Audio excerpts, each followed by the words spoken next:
the reason that I love doing this for the last 20 years is because I get to be with people like you. and work with the amazing people who are working in their communities to care for their land and water. So it's always amazing to me, and it's the reason I keep doing it. So before I start, one of the things I want to say, what I'll do this morning is I want to talk a little bit about collaboration and networking. You all know it as well as I do, so I want this to be as kind of interactive as possible. And I'll share some of my thoughts and ideas, but I also want to hear your experiences in doing it as well. And I'll tell you just a little bit about the network, the Stewardship Network, but if you have more questions about that, we can talk about that. But mostly kind of collaboration and networking. And one of the reasons that I started the Stewardship Network is because I was working in a watershed council. I was doing drinking water protection, I was doing land use planning, I was doing mass media education around non-point source pollution, and I really felt like we were working in isolation. We were working within our own organizations, and we were not collaborating, we were not sharing information. It was also back, kind of before the web was what the web was at the time, so some of the collaborative tools that we have now and some of the ways that we can stay in touch weren't as available. And I really felt like if we were going to move the needle in these issues that we're facing with our lakes and our rivers and our drinking water and our biodiversity and all of the other issues, we really need to be collaborating to be the best that we could possibly do. That it was not enough to just do your job in your own watershed council, in your own county, in your own lake association. And so that really coming together to create these new opportunities that are so powerful. And it's the reason, like I said, that I've been doing it for the last 20 years is because I get to go and witness this in all of these different communities and see the power of it. And so as we are working together to find for the common good and thinking about just connecting and linking is just incredibly powerful. It's what you all are doing here with lake leaders as well. So the Stewardship Network is a 501c3, and our mission is to connect, equip, and mobilize people and organizations to care for land and water in their communities. So we're capacity builders. We're all about increasing our own capacity to do it. We're catalysts. We're working to increase the collective impact of the work that we do in our own small communities, and then to knit that together to create large landscape level impact. I was part of starting this organization that was just an idea, and I have to tell you, I was really naive it started during the recession, and so kind of the idea that this new idea that people would not necessarily want to fund this because they wanted to fund all of the longstanding organizations that they'd been supporting over time.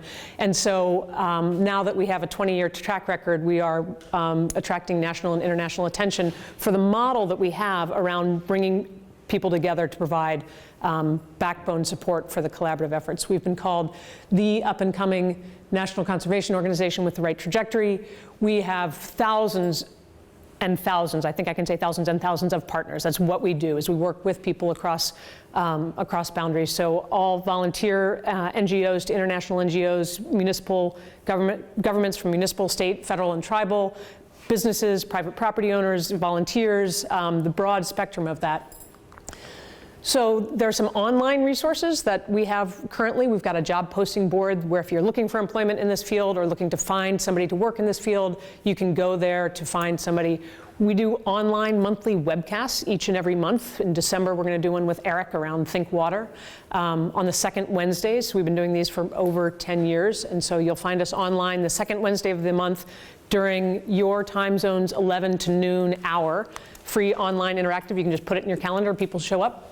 And we also have an events calendar. So probably you all won't find a lot of events in your area, but again, one of the things when we started these collaborative conservation communities that people said is, we'd like to know what's going on in our area. We just don't even know. And so we started to pool joint events in the calendar, and it's the kind of thing where I might say, I'm going over to Baraboo. I'm being in Baraboo today. I wonder what stewardship event might be going on and where I might tap in and go volunteer this evening. So that's the way that people are using it. We do an annual science, practice, and art of restoring native ecosystems, and that is going to happen this year, January 12th and 13th in East Lansing, Michigan. And so we have folks from Wisconsin that come over both to present and to attend. People come from throughout the Great Lakes. It's largely Great Lakes attendance, but there are always East and West and South outliers who come to the event. So about 400 folks come to that event each year. Our collaborative conservation communities are locally defined and controlled. They really are networks of the people in a given community who are caring for land and water. As Eric said, we'll be meeting tomorrow in Stevens Point to explore the possibilities of what that might look like in this region. So if you're interested in learning more, I can tell you more about those. But essentially, they work on learning and engagement in the community, engaging community members to increase their capacity, and then on-the-ground conservation action. It might be prairie restoration, it might be forest health work, it might be around invasive species, it might be around aquatic invasive species. So that's essentially what they do. Okay, that's the Stewardship Network bit overview. That's what we do. Happy to talk to you more about that. But what I really want to talk to you about today is networking and collaboration. So I'm going to talk to you about communication, which I think is part of that, flow, content, process, and relationship, conflict wisdom, compromise, strengths, and operating in the learning zone. So before we get started, what I'd like to do is pause for a moment. So what I'd like you to do is I'd like you to turn to the person next to you and make them do something. Make somebody do something. All right, so here's the person on the person on the left in the groupings is going to be the first one. And so you, Brenda, are going to make Art do something. You, Mike, are going to make Elaine do something. Can you just Good luck. Okay, so what was that like? What'd you do? Were we supposed to argue with them about it? Don't know. Okay. Right, okay, so you asked her to do something and she said okay? She was so easy. I asked her if I could have her phone number if I needed to contact her at another time, and she said sure. Right. She wrote it. So you found a mutual interest, right? You are, okay, great. Yep, perfect. What else? I wanted no responsibility, I wanted no conflict, no fight. I just told him, do whatever you want to do. Yeah, fascinating. Exactly, right. And did you do it? Did you feel comfortable? What'd you do? I asked him to tell me about his lake organization and why he's here. Yeah, great. The power of networking. And also, so that really interesting piece about having somebody do what they want to do is a really interesting, as opposed to you making them do something. What else? And you can communicate with a complete stranger. Right, right. So how did you do that? What was that? So I asked her, hopefully politely, to write her name, and she quite rightly asked me why I would want her to do that. Exactly, right? I mean, this is the kind of thing that you're dealing with in your lakes, right? How often does that happen when you're working in your lake with your fellow lake property owners and you want them to do something and they say, why? I don't understand this. What else? Or somebody, when you're doing clean boats, clean waters, and asking them to do a survey, they're usually pretty good, but every once in a while, go, yeah, what do you use this for? Right. What else did you all do? I asked her to help me with something that I was working on because I knew she had information to be helpful. Great. So kind of that mutual self-interest. Yep. Again, with that example. What else? Brenda asked me to make a fool of myself, and not being very bright, I did it. Right, exactly. So, and again, there's also the whole piece of knowing people. So you can ask some people to go out on a limb, but you can't ask others. Other people won't go out on a limb. And so just knowing that in terms of who you're working with. What else? Jim, what'd you do? Well, we talked about lake projects that we accomplished this last year. Yep. Something in common. Again, that mutual learning. What about you two? We had silent communication. Yep. Yeah, and there's also a part of low barrier piece when you're first working together is to create kind of low barrier, non-risky, make a fool out of yourself, go out on a limb, shake your hand, give me your phone number for future, we're working in this together. What else? I was blinking and rubbing my eyes to try to see if she would mimic that type of behavior. Yeah, nice. So that neuroscience, that mimicry is a really important part of communication, and there is a way in which communicating in the same style that somebody else is communicating can be really helpful in terms of having their brain neurons fire in the same way that this is a connection that you want to have. Great. Anything else? And what did it feel like to have that task? Both from the perspective of you are going to be somebody who is going to be made to do something, and you're going to be somebody who's going to try to make somebody do something. Was there any thought that you have? Yeah. Well, I think that within this organization, it was totally a non-threatening organization. I agree. Because we're basically on the same page. So regardless of what you asked that person to do, I knew they didn't think that you were trying to do something horrible to them. Right. So, and that's, I mean, that's a trust that you all have built throughout these different crews. So even though you weren't part of the same crew, you know you have a shared common experience, and so you're able to draw on that. So this exercise is very different with a group of strangers. Yeah. Right? I mean, absolutely. And so again, as we're thinking about this networking and collaboration, you know, those are kind of important elements to think about. And one of the other things that makes me think about is the idea of loose and strong connections. And so when you have a strong connection, so the two of you have been part of Lake Leaders, you wanted a phone number for a future interaction. When you have a loose connection, so I'll use Eric and myself. Eric and I just met in person today here. We've been communicating for, I don't know, a year or so online or less than that. And we both have really different networks. So Eric and I connecting creates a much bigger impact in our individual networks. Like me connecting with Eric, my network now just got a whole lot bigger. Whereas if I connect, so Jim's from Michigan, if I connect with somebody from, I work in Southeast Michigan, I work all over the Great Lakes and beyond, but if I connect with somebody from Southeast Michigan who's part of a lake group there, my network doesn't get that much bigger, even though I might not have known them, because our connections are all similar. Does that make sense? Right. Makes sense. Yeah, so just an interesting thing in terms of your work to care for your lakes is networking. Jim was saying, Jim, tell your story a little bit about your Michigan and Wisconsin experience. I don't know if everybody knows that. Yeah, I'm on a lake in northwest Wisconsin for about 5 months in the summertime, and then I go to the tropics of southern Michigan for my winter. So, but I do, the opportunity there is that in the wintertime, I take advantage of the Michigan State University Extension System. I go to a number of their lake conferences and participate with them, so I get to take a look at how the two states do things a little bit differently and try to take the best of both. Right, so your network is bigger because you've got both of those. And so I think in the work that we do to care for our lakes, and we'll talk about the learning zone at the very end, but I think it's just so important to kind of think about that conceptually. You all are already doing that by being part of this program.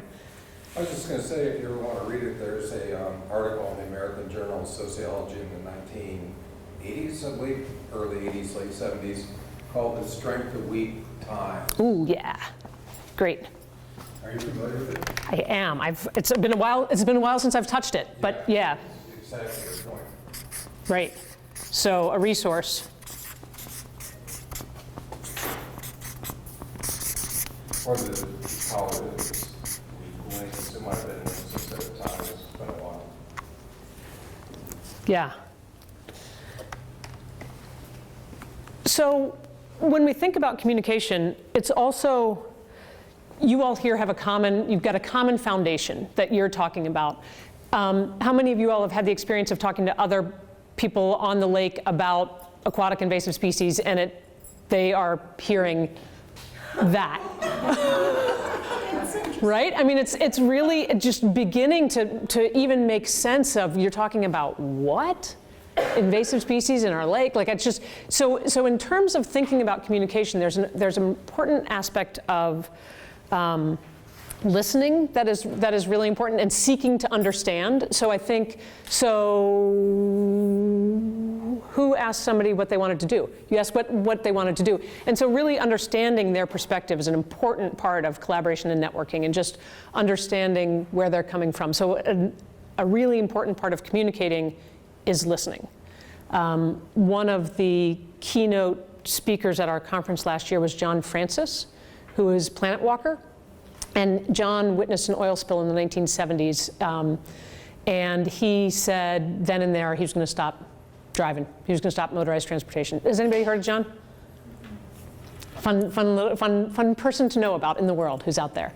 And John said, I'm going to do my part. I'm not taking motorized transportation anymore. And so he started walking. He started walking everywhere. And John, a couple years into this, he decided, for one day, I'm going to listen, because I'm getting into a lot of arguments with people. I'm just putting myself out there, and people are pushing back, and I'm just arguing, and I'm just going to start to listen. So he did it for one day. He was like, wow, that was pretty powerful. He just listened for the whole day. He's like, I'm going to do this again. So John listened for another day. John listened for a whole year. And John said, wow, this is really powerful. So John listened for 17 years. Each year on his birthday, he revisited that and said, am I going to keep doing this? And so when you meet John, you see a profound person who spent 22 years walking everywhere, got his master's degree, got his PhD, and just listening. And he became a foremost expert on oil spills in this time. But I think the notion of when you're communicating with folks, really listening to understand where they're coming from and what it is they want to do, what their concerns are. I think anybody who is lucky enough to live on a lake has a really profound connection to it, right? They moved there for a reason, and so just understanding that.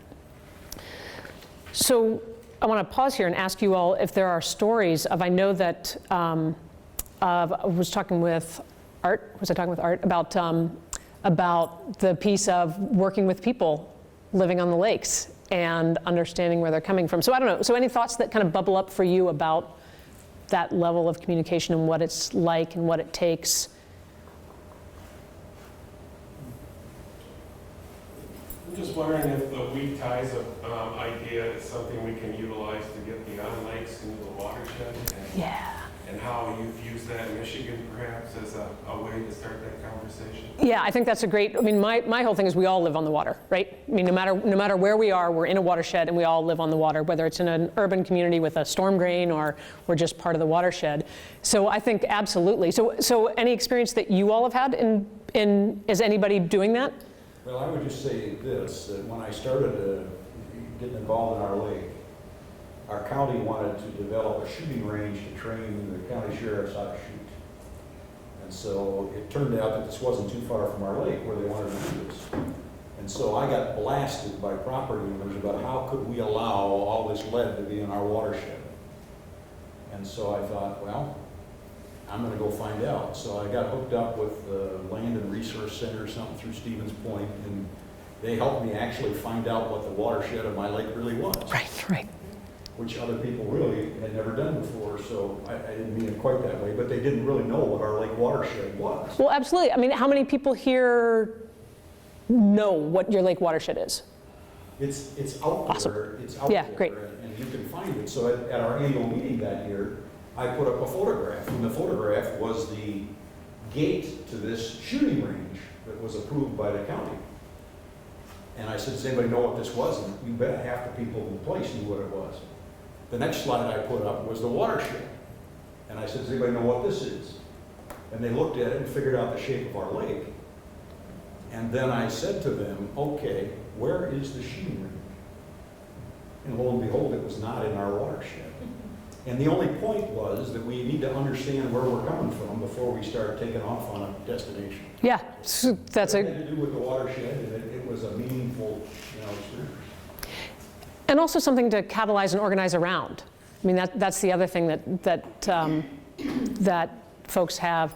And Art, I don't know if you want to share a little bit about the piece that you were saying, kind of as the lake, the different property owners and their desire to have the stuff done in front of their lakes, but then thinking about the lake as a whole.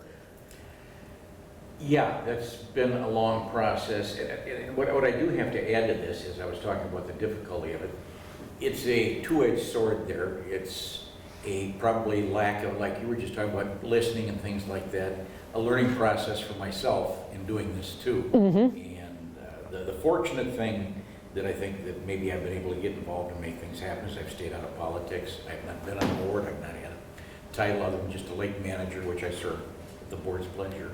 And I've been able to, little by little, in a very slow process, change some people to the point where other people are looking at things saying, well, this is pretty nice. Slow process, very slow process. But it's a learning process for me too, so somebody with more experience might have had a vastly different experience in my position. Right, exactly. And the other thing I think about with communication is relationship building, and you want to share your city council or your village council story too? Oh, okay, well. Yeah, because that's it. When I bought a lot and built on the lake, and we went to our Lake District meeting, and talking to people there and trying to get some idea what's going on in the area, because we are actually part of the community of Gresham. There's an upper Red Lake on one side of Gresham, lower on the other, a dam separating the two for the power plant, dam at the other end of our lake for a power plant. And I got told, no, nobody goes to the meeting because we don't like them and they don't like us. And that's been at least 3 years I've been going to village board meetings, and I'm just at the point now where I think that I've got a couple of them that trust me, and there's some of them I trust, and we're starting to talk about some kind of unified activities between the community and the lakes. Yeah, it's an important part of developing those relationships, is to be able to have that communication and build that trust. Other thoughts? Other questions? Okay. One of the other things that collaboration can't be forced. And so one of the challenges, so you can't just walk into city or to the village council and say, we want this to happen right now. You have to develop those relationships. And collaboration is what I do. Collaboration and partnerships and networking, it's what I do. And I really, generally speaking, don't have a problem with it. But this has been brought home to me in this in the last few years. There's a group that it's clear that we kind of ought to be working together, and we could be working together, and I think we could be advancing each of our missions, and it's just not there. And it's really been fascinating to me that I can't make this work. I'm working it in all kinds of ways. I've done it with all kinds of different people, and it's just, it cannot be forced. And so there is also one of the things that we do in our work is there's enough to do. The work that you all are doing is big enough that we do a lot of pushing on doors. And if that door doesn't open right now, keep going. You know, there are lots and lots of property owners around the lakes. The watershed's a great thought, you know, just making sure to think about what is happening in the entire watershed and drawing that boundary bigger. So I think that's an important element of that work, is just remembering that you just can't force it. This is always an interesting concept to me in terms of thinking about content, process, and relationship. And so sometimes when you're thinking about what's going on and whether it's with decision makers at either a lake association level or a board level or village council level or just among property owners, the content, the process, and the relationship all need to be kind of equally strong. And so sometimes we'll go in and we'll be thinking about just content. I'm here to deliver content. I just want to talk to you about aquatic invasive species. That's all I'm doing. But somehow the process didn't allow for the communication and the listening, or the relationship wasn't there. It could just be, I don't trust you. I mean, I sat on a board, a task force where I really did not respect one of the members, and I was thinking, how am I going to be part of this? Because there's no relationship. It's really, really bad. And I just felt like he manipulated the situation, but I was like, I can't be part of this if I can't try to be open to understanding who he is. There's got to be something in there. He actually ended up being my favorite person on the task force by the end, but it didn't work in the beginning because the relationship wasn't there. And so really thinking about sometimes when things are a little skewed, thinking about what is it? Is it the content, or is it the process? Is the place that we're delivering this, or the way that we're delivering this, or the lack of reflection time, or whatever it is? What element is it in this that needs a little tweak and a little work? And I also find that I can use that. I can say, hey, Mike, we seem to be a little sideways. What do you think is, what is it? Do you feel that too? And have those kind of conversations. And I think that is, the ability to do that is incredibly valuable for both the relationships and the impact in the work that you are doing. So thinking about that is an important part of it. So when you think about conflict, what are some of the words that come to mind? I think we'll be talking a little bit about conflict this afternoon too. But what are some of the first words that come to mind? Actually, pause for a minute and think about it in your head for all the introverts and not extroverts. What's the first word? No. And then we'll go around. What's that? No. No. Yep. Wall, brick wall. Jerk. Jerk. Yep. I don't like you. I don't like you, right? Yeah.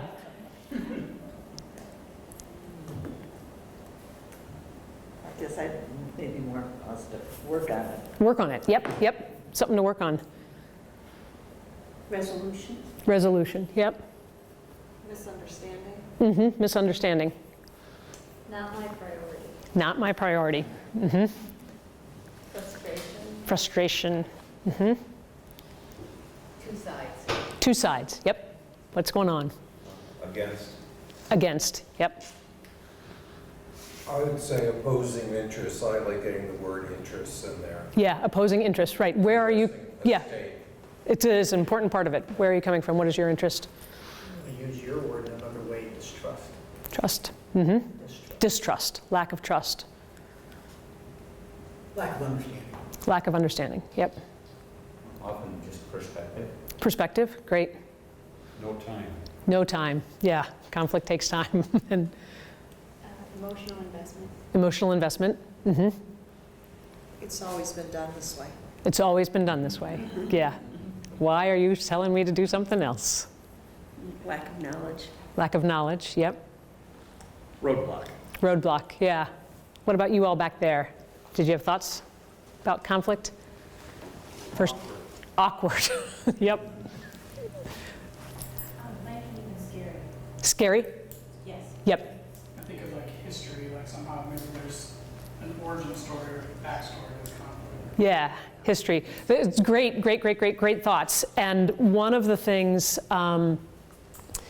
that we like to think about is we talk about conflict wisdom. And so being wise in conflict. And the wise response, oftentimes when we have a first response, especially to conflict, our first response is an emotional one. And that's our very first response. And then we can think about it. And then we have our kind of thoughtful response, our rational response to it. And really the wise response is probably the blending of those two, of both of those. That the initial emotion was really important to understanding where you're coming from.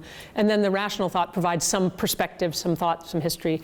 And I think that an important part of conflict wisdom is understanding your own triggers. So for me, my breathing my breathing will change when I'm triggered in that kind of a conflict. And that's where I like know, this pushed my button. And so, and generally speaking, I'm aware of it. But there are often times, Monica had a great story. You'll meet Monica tomorrow, Eric. And Monica had a story where we're working in this team together, a really great team. And she said, it was like a couple days later, and she was like, I lashed out at Jason in that meeting. And I knew that it wasn't about Jason at all and that it was really me, but it wasn't something that she knew right as it happened. And so sometimes understanding our triggers it's a process of understanding ourselves. And I think in this work, it's really our own relationship with ourselves, our relationships with each other, our relationships with our larger community, and our relationships with the environment is really what it's all about. And so understanding ourselves is a really important part of it. And so having that conversation with Mike saying, I think something's a little sideways, might take some courage to do the first time you do it, the first time you kind of acknowledge that. And so one of the things that I say about conflict is it's just a hard conversation. So just like trying to diffuse some of that, this is going to be a hard conversation. It'll end.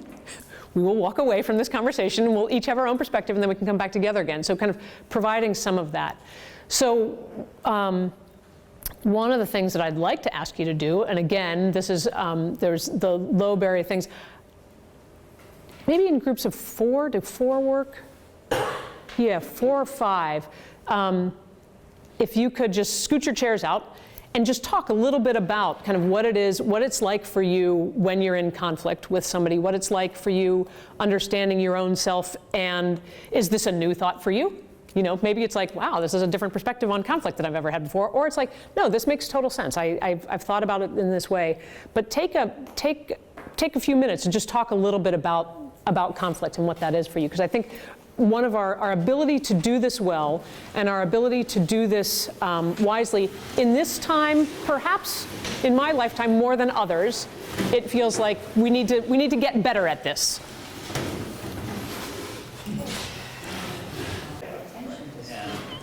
So let's continue this conversation kind of back to the center again. And one of the things that I think in the power of networking, you know, kind of the collaborative problem solving and sharing that can happen in small groups with folks. So I think I'm going to just ask the open-ended question of share just a little bit of what that conversation was like. What are some of the kinds of things that you talked about?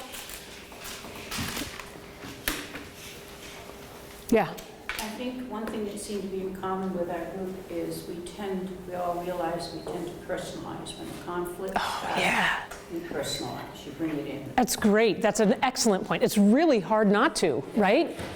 Yeah. So say a little bit more about what that's like for you all, kind of as you personalize it. Do you feel bad about yourself? Yeah. It's right. Somehow you ought to be able to solve it. Mm-hmm. One of the things all of us seem to agree on is I think we have a tendency to protect ourselves. Yes. Our ideas, what we think is correct, are being attacked, and where did we go wrong, or whatever it is. You know, my first thing was I tend to want to back off a little bit and try to think about it before I react, so I don't react with the negative. Yeah. And ruin any chances. And it's really easy to do because you're protecting yourself. Yep. It's really hard to do that. One of the things that the words that I use, that I keep in my back pocket, are "tell me more." And so somebody said to me once, like, Lisa, somebody can say you're an asshole, and you would say, "Tell me more." Tell me why you think that. What about my behavior now is making you think that about me? So how to just like, it's a lot of practice to be able to get to that place of that. But it's really hard. You want to, and I think are amazing to be able to think back, to reflect, as opposed to just having that reactive response. Yeah, I think really important parts of conflict. What else? What other kinds of things came up? There were definitely really robust conversations. And so as a facilitator, this is always one of those things where you create small conversations and then you ask people to share in a big group, and it's a very different thing than sharing in small groups. And yet I think there's value that we can get, because I don't know if other groups talked about that very aspect of conflict, but that's a really profound aspect of being wise in conflict. So. I think, often in conflict, we forget to develop an understanding one another's values and value systems. Right. Understanding values and value systems, and it gets back to the interest that you were talking about, Brian, earlier. And it is, and it takes time. I mean, somebody said not enough time. Being in conflict takes a lot of time because you have to develop the kind of trust that some of you all already have and that mutual understanding. But it's a really important part of it. And yeah. One thing I was kind of mulling over is I was listening to us talk. We're all very willing to take ownership of being part of the conflict and wanting to do what we can to diffuse it, and sharing lots of ideas to help diffuse it.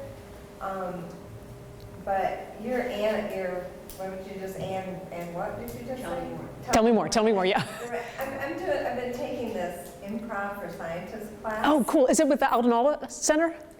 No, it's down, it's actually through the WIMR building is where I go to at Very cool. UW Hospital. And we're basing everything on this whole yes and concept of improv, where you don't ask questions, you don't say no, and you give a gift. Mm-hmm. When you're going back and forth with someone. So I was kind of listening to, like, trying to think through, well, how could this conversation be different if we were using some of those tools? Mm-hmm. So like if someone said, you're an asshole. Right. And you could say, yes, and whatever, my father's genes are in my gene pool. Right. Invites them to go off on some tangent about their family, I guess, I don't know. But sometimes the offer of all those solutions to help can also be an irritant. Right. I think it's So they're really good, but sometimes the person rather argue than be helped. Mm-hmm. So I think in our situation, this type of conversation, we were genuinely wanting that feedback. But when you're actually in a conflict with someone, that sometimes we don't want them to solve our problem. We just want to air our grievance. How many times has that happened with a partner? Like they're trying to solve, it's like, I don't want you to solve my problem. Yeah, just listen. Yeah. Let me get it off my chest. Exactly, yeah. And I think the idea of diffusing the conflict is also often one of our instincts. And I think that, do you all know the stages of, I'm going to forget the name of the guy, the group process stages: forming, storming, norming, performing, and reforming or adjourning. But the storming part of that is a really important part of it. It's about power dynamics, it's about understanding what's going on, and you can't get to forming norms and performing until you've gone through the storming phase. So sitting in conflict and trying to understand the values and trying to understand the interests and just listening, sometimes it's a just listening piece, and being able to stay there while you might feel that personal aspect of it is a really important part. And so just understanding that conflict can be good. I mean, conflict is an opportunity for creativity. And I really believe that. And sometimes it requires the most of us to be the most creative. You know, what are you going to do? What is this situation? You know, how are you going to solve that? It's going to require a lot of creativity, a lot of resilience in order to get through that. How does time factor into that when you've got something that's been so polarizing? For so long. Time is an important part of it. I think, did you say not enough time? Is that when you, okay, it's an important part. It just takes time. And sometimes you might not have time. But in the situation you're in, I think time is really going to have to be an important part of that.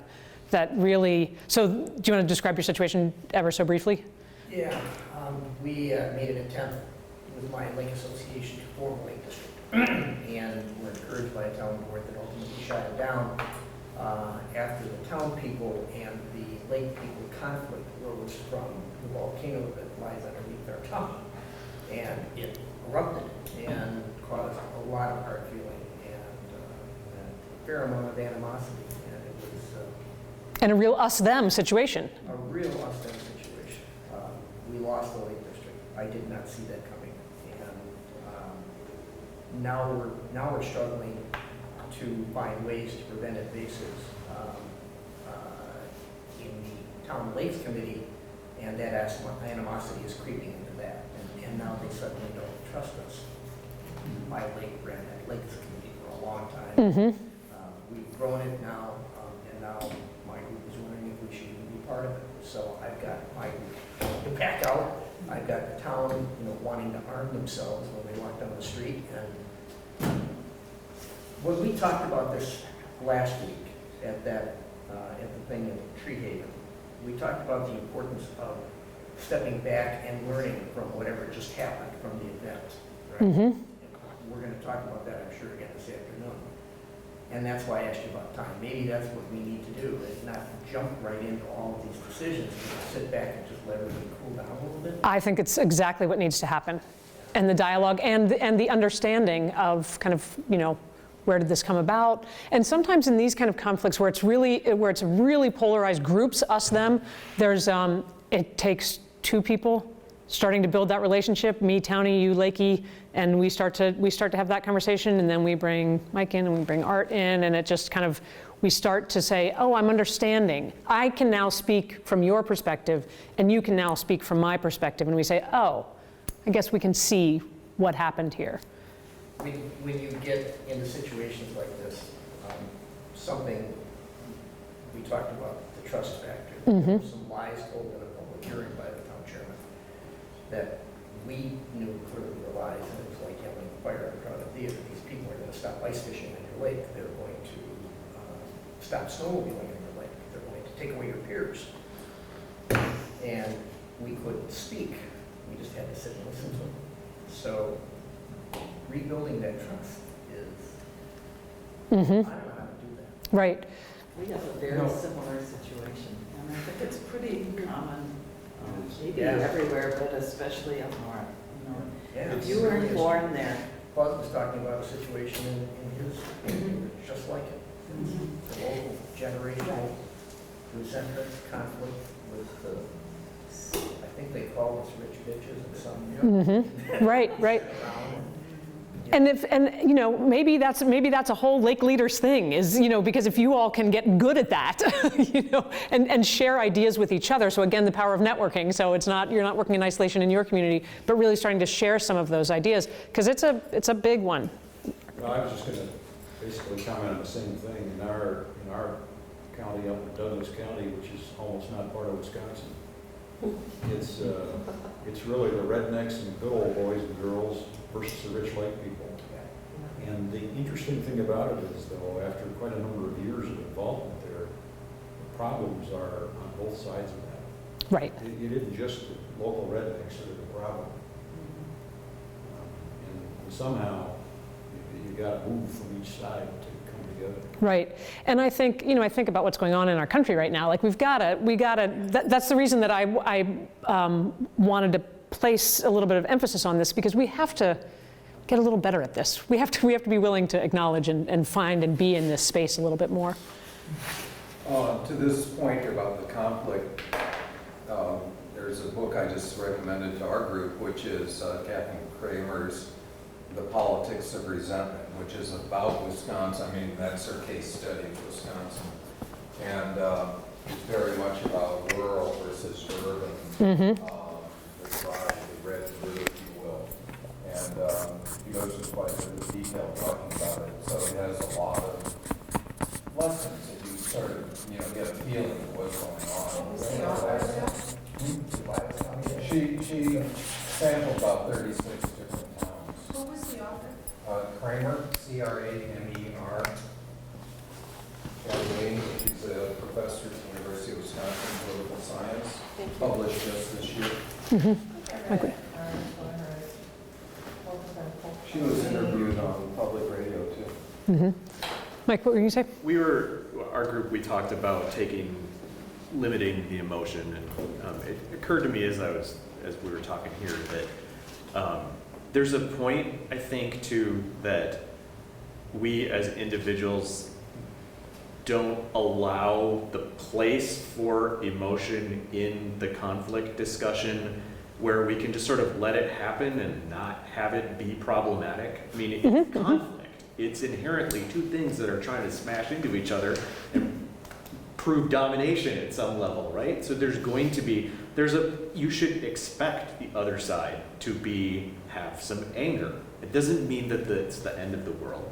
And if you lose your point, it doesn't mean that the world, in most cases, the world is going to end. So you just kind of have to, Right, you're good, exactly, I hear you.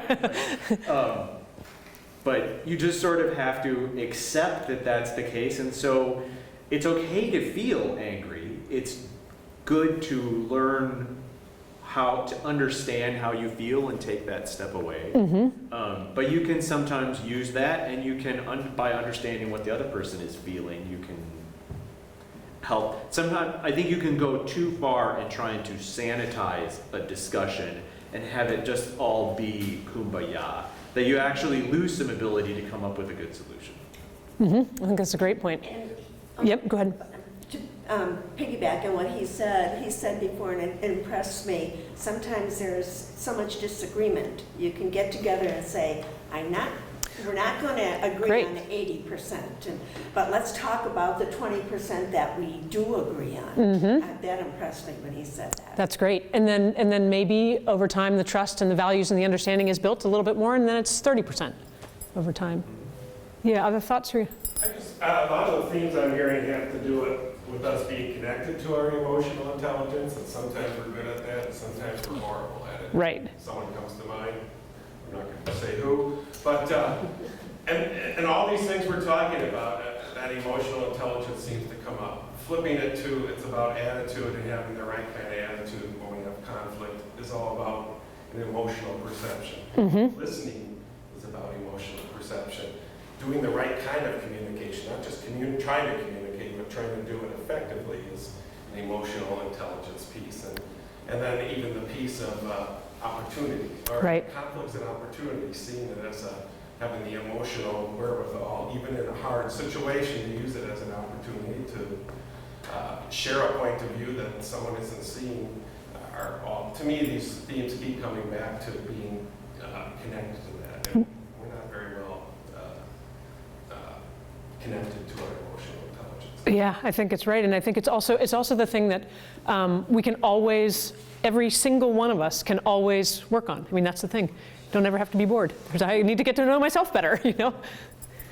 You know, there's another aspect to all of this, seems to me, which is the context in which the relationship building, the discussion, whatever, is occurring in. And one of the things that could be going on, I suspect is going on here, is that it's not just between the people that are advocating a particular lake management strategy or whatever, and the community, either uninformed riparian landowners or the local community. But there's also the DNR or the lake partnership, whomever that's providing the funding and has their own goals and agenda and time. And some of the things you're talking about, if you have the time, and this can take years. Right, it does take years. Yeah, you've got to develop it. You can't push it. And if the agency is being pushed, to meet certain goals or expectations, they're going to push you. And that's going to just blow things up. Yeah, and it is really, I mean, the idea of relationships, of time, as a really important aspect of it. In the first exercise where we did to make somebody do something, some of those things were kind of low barrier, as I was saying, and so that's a part of when you're first together, you can do those things, but to really develop that resilient, authentic relationship where you can honestly disagree with each other, have that conversation, and get something really cool done takes a lot of time to develop. And so there are times when we've pulled partnerships together. Oh, I've gotten scathing letters about the lack of my leadership. And it's because I'm letting the group storm, because I think it's a really important process, and I think dynamics are being worked out. And you have to get through that phase in order to do it. And we've now had, our oldest collaborative conservation community is about 14 years old, and they're doing really cool things now that they could not have done 10 years ago because they were just developing it. So I think kind of continuing to build these relationships and these organizations as strong, and then starting to think about long-term funding, legacy funding, and other kinds of things are elements that can happen over time. Yeah. Well, I was going to say the time thing, sometimes it does have to happen on a time step where you can create that attitudinal change in the community. We had a lake group that was doing some planning, and literally across the road from the lake was the clubhouse for a sportsman's club, and they had fought for 20 years of my career. They did not like one another, and then an issue came up on the lake, but leadership had changed in both organizations. And they found out they had a lot in common when we brought them together in a lake planning situation. And now they share members on one another's boards. That's a great story. Yeah, those are the stories we need to hear too. Yeah. Yep. Some people had to go away. Right. Values were so entrenched. Yep, because you just can't do it. Yeah. Along with what John was saying, last night I had an instance where a shelter for homeless men. We're going to get our first building instead of housing them in our churches.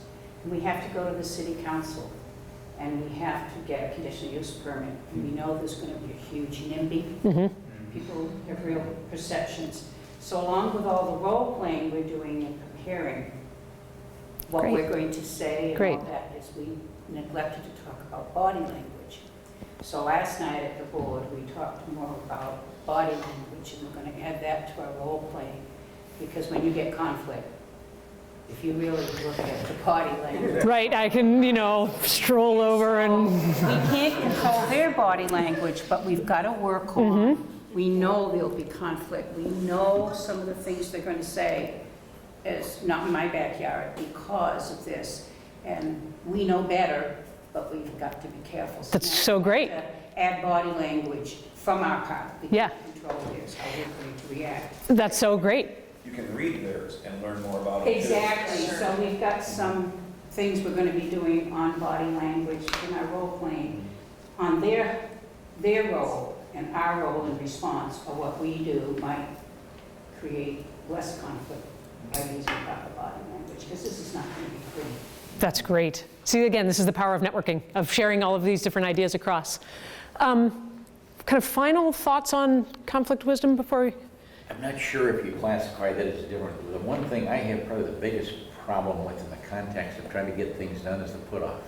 Well, I'll think about it, I'll talk to you later, maybe, I don't have time now. And that's the one thing I've had a rough time because they don't give you anything to deal with or start a conversation. Yeah, it's a great point. Thoughts? One, I've got a couple, do you have a thought? I'm just saying, I was thinking like, how often hands are tied because of something going on politically, like, the DNR's getting bashed for something when it's like, well, this is what the legislator said. Right. This is our roof, our ceiling, and, or our basement, or whatever. And that creates a lot of conflict right there. Mm-hmm. Perceptions, their perceptions. And it's always a struggle to figure out, well, how do we explain this without making it sound like it's just excuses and sometimes people just need time, but that doesn't mean that other person, like she's saying, is willing to give it to you, and it's a frustration to deal with. Yeah, Eric, you have a thought? I think in getting to Art's point of a put off, if it hasn't come out already, a question to ask just in response is, what are the major concerns that you have, so I can make sure that I go back and check in with people, and then I'll come back to you. Don't put them on the spot like, tell me what's your hang up right now, and I'm going to deal with it right now. But instead, invite them to say, what are a couple of things that are your major considerations? Because I want to take this back to some other people, and then come back to you later and have maybe some response to those concerns. It gives you an invite maybe to come back to that person, sort of say like, yeah, I'm going to follow up with you in a week then and see where you're at. And it gives you an out to at least know and hear what their concerns are specifically, rather than they're just sort of, trying to hang up the phone on you. You're really just trying to get a little more information out of them. Yeah. I think I'd take just a little different perspective on what we're talking about here, in that I base it on reality. I think one of the key things that you need to know is now the right time to put the hammer down, and do I have to? And in some cases you do. You just need to know before you do that if you could risk losing that particular battle. I think it's a great point. You're not going to win alone. Right, yeah. And then there's also the other thing that can sometimes happen is I know if somebody's putting me off and I know that Linda knows them, I'll go to Linda and say, why is Mike blowing me off? Do you have any insights into what's going on? And maybe it's a timing thing, maybe it's he's not going to hear it from me, but maybe I need to ask somebody else to ask the exact same question. How often does that happen? It's that. That's part of the perspective thing. Put yourself in their shoes. Why are they thinking that way? Right. I've read that you're pretty much personalities formed by the time you're 5, 10 type of thing. An example is my neighbors grew up in the 30s. They had nothing. It was a depression. And now some people would call them cheap. Where you talk to people that grew up in the 80s and things were doing good stuff, they're a little bit more extravagant. You get into millennials and they'll tell Google everything about themselves. And they don't care. They don't have the privacy thing. Where somebody my age says, no, I don't want that out there. Why would somebody want to know that? Right. But if you understand what their values are and what's important to them, then you can kind of put yourself in their shoes and say, okay, if I were to tell him this, what is he going to think? Type of thing. But that's really important, is trying to understand what's important to them. Yeah, that's good. Thank thank you all for sharing that. We could talk, as we were saying, I think it was this group was like, are you wrapping up? And they're like, we could talk all day on this. And so I think we could as well. And I think one of the things that I hope is that by sharing some of these stories, we'll know, who might enjoy talking to each other about some kinds of things later on in terms of that networking. One of the things that we've already talked about is kind of compromise and that give and take. And that's such an important part of networking. And understanding and knowing the people and developing those relationships is a really important aspect of it. If I don't know you very well, I don't know what might be halfway, what you might need right now, what's the issue that you're facing. But if we continue to know each other, if we continue to develop that emotional intelligence, we can start to understand what it might mean to meet you halfway, to meet you 30% of the way, to find the 20% that we can work on. And so an important element of that is thinking about what is compromise, when are you willing to put the hammer down, when don't you need to, kind of thinking about some of those kinds of timings. And so, just an important part of that is doing that, but also knowing what people need. I mean, I remember we had one of our collaborative conservation communities where we were doing we developed a shared field crew. So we were sitting around the table and one person said, I've got just $5,000 for stewardship this year and it's not really gonna get me that much. I don't know what I'm gonna do. Another person said, well, I've got $25,000 and I have no idea what I'm gonna do with that. And so we decided to pool resources, took a fair amount of compromise and working things through all of the details. And kind of the Stewardship Network could act as the neutral backbone so that everybody was sure that their interests were all going to be met and that nobody was going to hog all the resources or something like that. And what we eventually did was we had one group that could hire the seasonals, the field crew, because they hire temporary environmental educators. So easy for them to do, a total barrier for a whole other group to hire seasonals. The other group could hire the crew leader because they had the experience to oversee the crew leader. And they were able to get a crew for a whole season. So you get the experience, you get the continuity, you get the flow of them working together as opposed to pulling them together for a short period of time. And what they had was they had a donated minivan and they had a trailer for the crew. And that's what they did, bumpity, bumpity, bump down the road to go do their stewardship work. And so they did this on a whole bunch of different properties of different partners. And then at the end of that season, one of the partners said to the minivan crew, would you like a crew cab pickup truck? Because we're upgrading our fleet. And like, yes, yes, we would. And, but absent that relationship and absent knowing that, they wouldn't have known that they had a need for that. So again, some of the parts for me that are the most exciting about these networks are the surprises. So sure, the combined field crew was great. That was actually really cool and really took a lot of logistics and everybody working through it. But I like the pickup truck story because that's the thing when people come together, you never know what's going to happen. So in terms of the relationships that you all have as lake leaders, so yes, maybe it's all about your lakes, but then there are other things that that are going to come out of these relationships that you'll be able to figure out where you can kind of compromise and give and take in that flow. So I think an important part of that piece. At the Stewardship Network, one of the other things that we really emphasize are strengths and appreciation. And so sure, we all have different things that we're bad at, but we all also have things that we're really good at. And one of the tools that we use is StrengthsFinder 2.0. So Gallup did a worldwide poll of people and came up with, 42, 36, 46, something like that, universal strengths that we all have. And so then, and you can go online and buy a code for $15, and then you take this survey that takes about 45 minutes, and it spits out your top 5 strengths. And it's really, really interesting. It's really helpful to, Erin in our office used to say, I always used to think I was a stick in the mud. But one of her top strengths is deliberative. So she's always the person in the group as we're talking about doing something to say, hey, let's think about this. And she always felt like maybe she was holding the group back, but actually that's a real strength to be deliberative about something and to think about it. Or one of my strengths is a learner. So I come here not to talk to you, I come here to learn from you. That's what I'm really doing, is learning from you all. And so I love that. I love that chance to meet with you all and learn about what you're doing in your communities and how you're addressing that.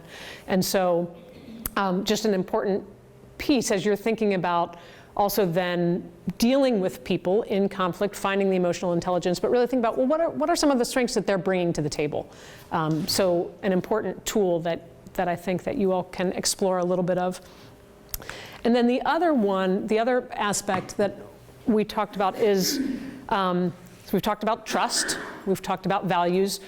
I might say that's kind of psychological safety.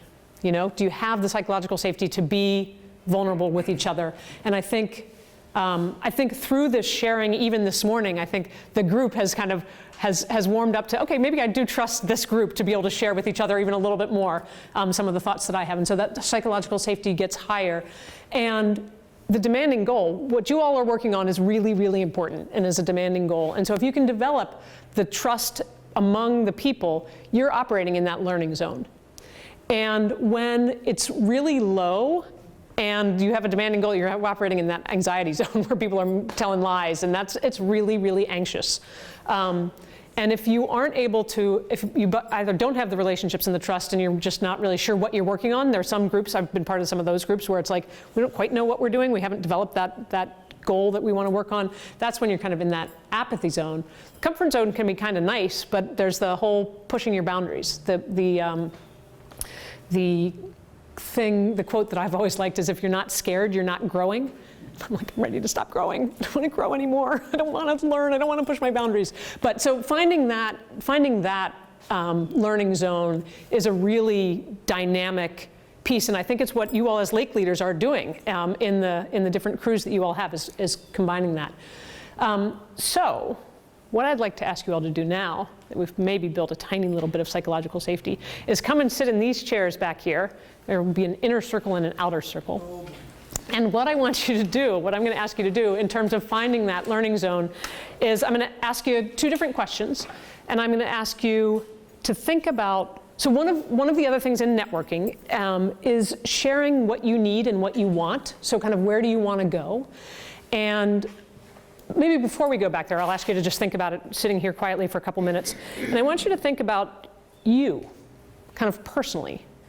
Where do you want to go in 3 to 5 years? You know, kind of what is it that you're working on? Do you want to be sitting with a fishing rod in one hand and a beer in the other, and then you're derailed by, you know, all these politics? Or, you know, what is it, where do you want to be? Where do you know, and that's kind of personally, could be a little bit professionally. And then the second question that I'm going to ask is kind of the same question, but thinking about your larger community. What do you want for your larger community? So spend a little time thinking about those two. It's, again, kind of my thought is that in order for us to get there, we both have to think about what it is, where it is that we're going, what it is that we want, and then we've got to put it out there to the world in terms of what that is. And those are the kinds of things that will help us get there. So I thank you for being vulnerable with each other in a few minutes, but but think about it for a few minutes, and then we'll all go sit back in the chairs. In the inner circle and the outer circle, there's no difference between the two. And share where you think you want to be. You know, kind of what's your learning zone that you want to be in personally or professionally, kind of as an individual person in whatever your time horizon is that you can imagine. 3 to 5 years, and we'll do that, and then I'll draw your attention again, and then we'll each rotate and seat, and then we'll share where we want to be with our communities. And is this relating to 3 to 5 years with lake leaders? It doesn't have to be. No, it doesn't have to be. It can be personal. It can be, yeah. It can be either way.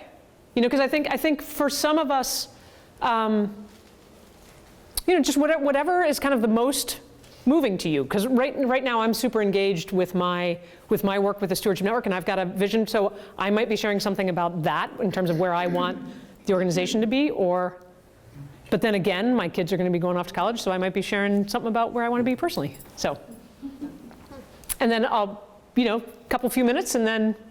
Is this the way they do it in Ann Arbor? Just spill it all out like in California? Exactly. That's why I said it could be personal or it could be professional. It could be, you can choose. You can choose whichever way you want to go. We're building a little psychological safety among lake leaders so that when you come together for your next advanced lake leader, you can go even farther. That's awesome. Okay, so we exactly.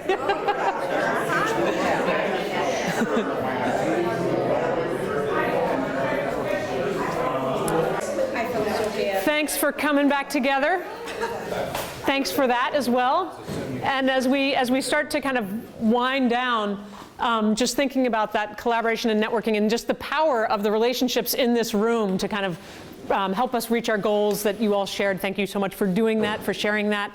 I think is really important. So again, thinking about the importance of communication, and in communication, just listening is a big part of that communication. It's not just, the saying, we have 2 ears and 1 mouth. And thinking about the flow, thinking about the content, process, and relationship in these interactions, thinking about being wise in conflict and taking the time, thinking about compromise. When can we give and take? What do we have to give and take? Sharing our strengths and finding that learning zone. And for me, it's all about kind of relationship. I said it in the beginning, our own relationship with ourselves, our relationship with each others, our relationship with our larger community, but it's all ultimately around resilience. And so kind of how can we come through these times and have resilience both as individuals and communities and for our ecosystems as well. And what I think we need in order to achieve that is for all of us to bring ourselves, wherever we are on this path of life. Like, we're all on a journey and we're all at different places in this, but in order to solve these lake issues and these ecosystem and these community issues, we need people to have the emotional intelligence. We need people to bring their whole self and the strengths that they have to the table. And so I thank you all for bringing yourselves today, for sharing yourselves. And in front of you, and we all bring different things, and just appreciate that. And in front of you all, you have some different things. Want to share some of what you have? What do you have? What's one thing that you have? All right, Mike, what do you have? Looks like family. It looks family, and it's a frame. It's a frame. And it's family, and it's one of the things when you're in a meeting and you're swirling around and you're having all of these conversations, and you've got somebody who can just frame the issue. Like, that person and how much you can appreciate their ability to sit back and then frame the issue. And I think that's an important skill that we all bring to the table. What else do we need? So a spatula. I think of pancakes. And I know this is going to sound funny, but whenever our family gets together, we always have to have pancakes for breakfast. That's great. That's why you ended up with the spatula, exactly. And sometimes, and what do you always have to do when you make pancakes? I'm sorry. What do you always have to do when you make pancakes? Make a lot of them. You make a lot of them, and you have to flip them. And so as we were talking about perspective and values and sides and looking at the other side, so you always have somebody who says, pause. Let's look at what the other side is thinking about this. Yeah. What else do you have? Any other things? I get to turn up the heat on the conflict. You get to turn up the heat. You gotta exactly. So you need to burn, baby, burn. So you've got a drip torch. So you have to have the tools. You've got to have the right tools. And sometimes it's actual physical tools. And sometimes, like I shared in that pickup truck story, you can share those tools. You've got the right tools. Sorry, I grabbed your tweet. That's okay. Would you like pancakes? What else? Yes, technology. And so you're right. We need to find the right balance in using technology. And certainly technology can advance our thinking in this and our ability to stay connected as we all go back to our homes from here. I'm sorry, I grabbed her pancakes, but it was Elaine's pancakes, but she gets two things. I have research. Research, right. So we need to know the science. We need to know what's going on in the communities. And I think that's a lot of what the Lake Leaders Program can bring to you all is some of the science, the research that's been done, and you all can bring the field research back to them. I have all the questions. Who, what, where, when, why, how. Right, so we need the questions. One of my favorite, I don't know if I'm going to butcher this quote, but it's Einstein's quote, if I had an hour to save the world's problem, I'd spend the first 55 minutes thinking of the question. And so asking the right question can be really, really profound. I have one, Kirsty, diverse group of senior citizens. Senior citizens, we need the wisdom, we need the old people. We need the people who've been around for a while. As well as,